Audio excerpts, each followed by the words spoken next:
yeah, okay. Yeah, I heard that was sold. You would make apartments out of it or something. Yep. Okay. Before we close the, Mixed use. Yeah. before we close the topic on the nets there, we did move the Echo Link over, so Jerry, W8WQU, thank you very much for all that you've done over, what is it, 10 years or so that you ran the Echo Link for us? Not that Jerry. Not Jerry. Sorry, I'm not Other getting Jerry. so bad from here. You tell him again. I've committed other crimes. Oh, you care. All right, next up we've got Lark in the Park. Joe, KE8DOU. Been to, Bill volunteers for, passing out messages. She'll probably stick with that if Bill wants to do it. Frank. Oh, me for the messages. Oh, for you. Yeah, message handling. So we'll be back down here for the December. It's because Dawson gets in the way. This is the first one that's actually down in the EOC. So I think I did it 3 years ago. We did a message handling activity, and it's we're going to get it a little polished up for this. But like Bill was talking about, we pass messages if needed when the EOC is activated. We'll do a little bit of an exercise with that and try your hand at it. And I've got a recording of one of the traffic nets. If anyone gets proficient at message handling, we'll try it at real speed and we'll see.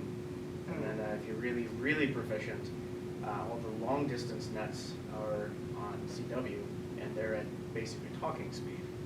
We'll be doing 30 words a minute. So, I don't know about you guys, but I'm hovering somewhere around 2 words a minute. So I'm not going to be able to do that.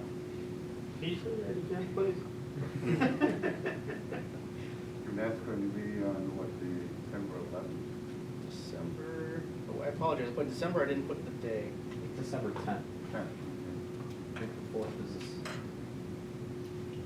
All right, next up we've got the after action report for the Edmund Fitzgerald Special Event Station. Mr. Keith, 88, if you will.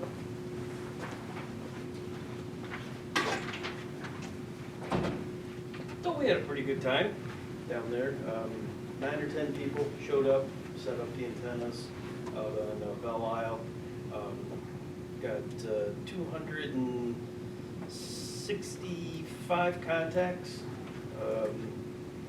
69 of them were CW, 194 of them were phone. We operated 40, 20, and 15 meters. Had two phone contacts out of Alaska. Alan and I got a contact from a guy way up in the Northwest Territory of Canada, way up the top. Zach has actually talked to him before, so that was an interesting contact. And then Zach got a contact over to Spain on phone. We had 6 park-to-park QSOs. So with us being on Belle Isle, Zach activated us as the parks on the air, and we had 6 park-to-park contacts. So that was kind of cool. One interesting contact that we had, again, Alan was on the radio, had a gentleman call in from Florida, copied his call sign, and he said, hey, got an interesting something to tell you guys. This guy's next door neighbor is the daughter of Gordon Lightfoot. So that was kind of cool. Any feedback, Chuck, visitors that stopped by? We had a few, I did have a little sign in there, but only a couple of people bothered with it, but there were a couple of people who were actually licensed hams from the area, but they weren't aware of what we were doing, or one of them was, but they weren't active, and one guy came in right as we were shutting down, so couldn't show him much, but there was one person from the east side, from Grosse Pointe Park, who was like really interested in all of this, and he had a neighbor who was a ham, and you know, he used to do some shortwave listening, blah blah blah. So I gave him we had some our flyers and ARRL flyers, and all that kind of stuff. So maybe we stirred up a little bit of interest. It was a nice But day. there were a lot of people that just kind of ducked in and said, okay. A little windy, wasn't it? Oh, it's cold. Yeah. Where's the antenna set up? We did the 6BTV and the Wyndham. They both seem to work really well this time too. The Yeah. sometimes they seem a little dicey, but, and the Wyndham surprised me because it was probably dicier than the vertical. I mean, it was just, the drop was just kinda hanging, drooping down above ground. Yeah. It wasn't ideal, but, We, you know, again, anytime, any piece of wire you put up is gonna do something. We got a late start, I got hung up with Yeah. Joe Baldwin. For the turkey trot. Yeah, Yeah. so it was a late start. One other thing too, I've been in contact with Mike, because there's no official design yet for the certificate, and I have seen some stuff that the Historical Society has in their archive, and one of them is like a blueprint engineering drawing of the ship, different, you know, the different aerial and plan views and stuff, which is pretty cool. So Mike and I were thinking that would be a really good background, and I've been in touch with Detroit Historical to get permission to use a few of their images for our purpose. And the guy I was in touch with said, okay, if you can, you know, certify that you're a nonprofit, you're not gonna use it for commercial. So I've been back to him with that.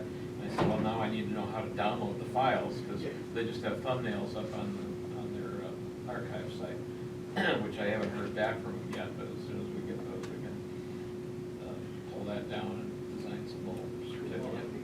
You know, use the same wording that's on the existing one, but use some new pictures. That's it, sir. All right, well, thank you. Glad it was, oh, you took my agenda. I'm happy to wing it. Well, the real question, I think, is are we going to continue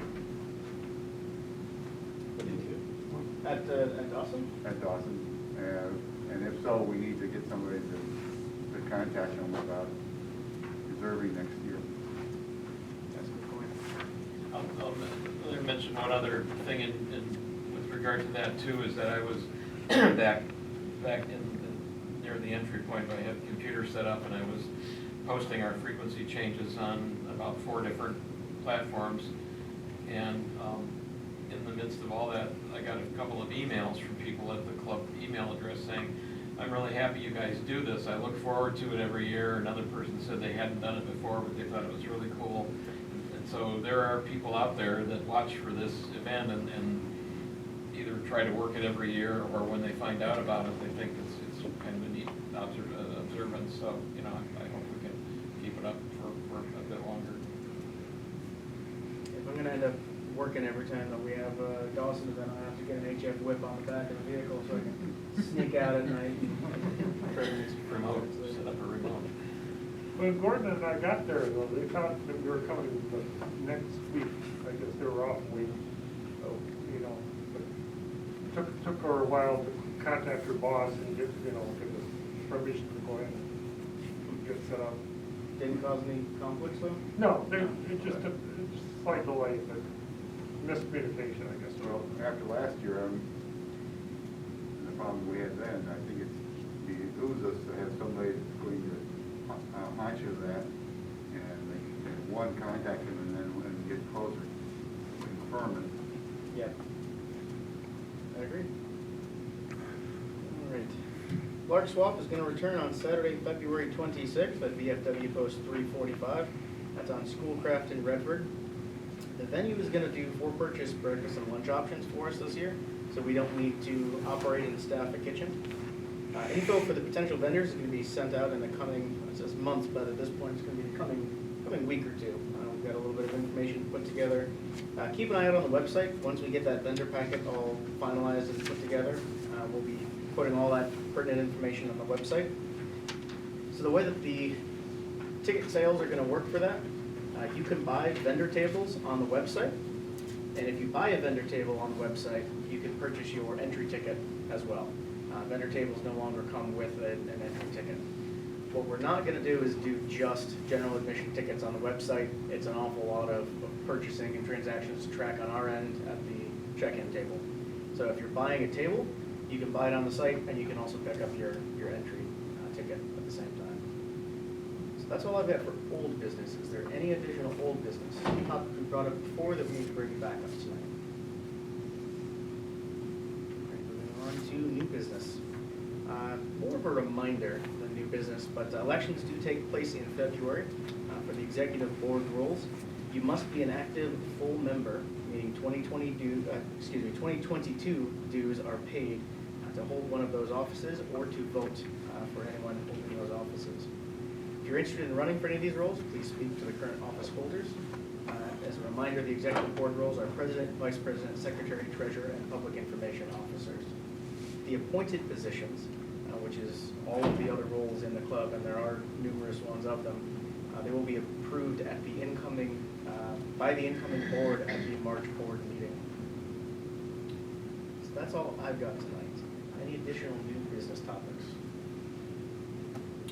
Well, you know, the Hazel Park Amateur Radio Club is going to have their swap on Sunday, January the 23rd at the Royal Oak Farmers Market. That's on 11 Mile Road, just east of Main Street.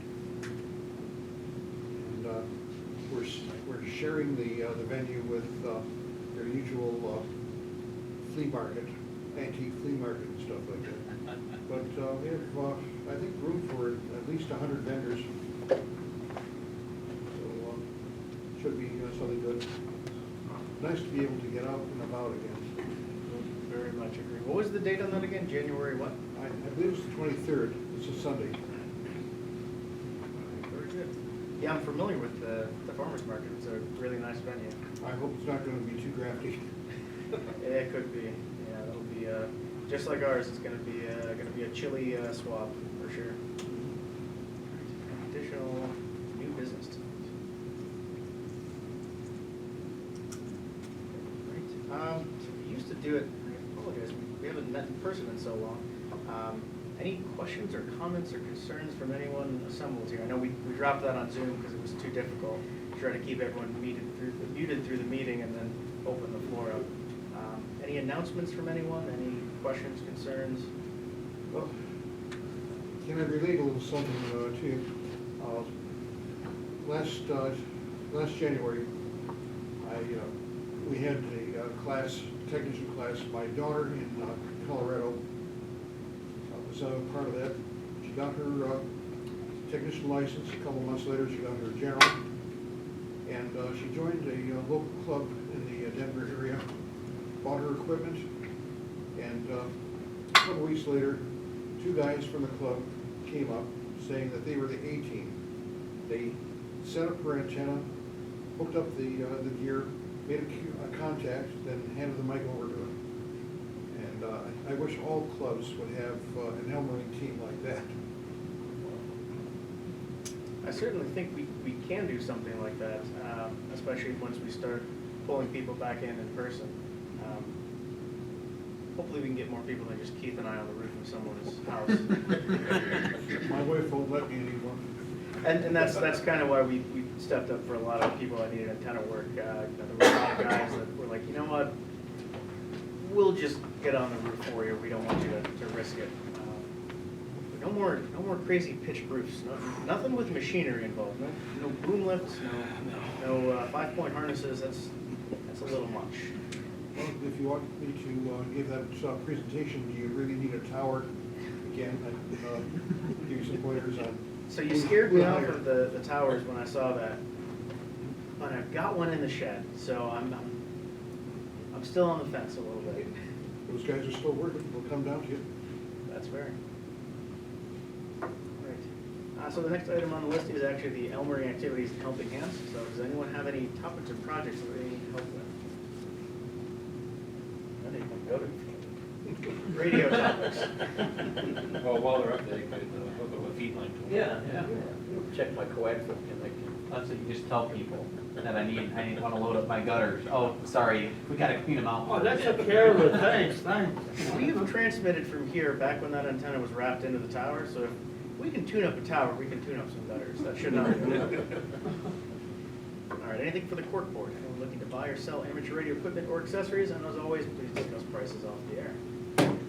Well, I see equipment. I have here a night kit tube tester, vintage.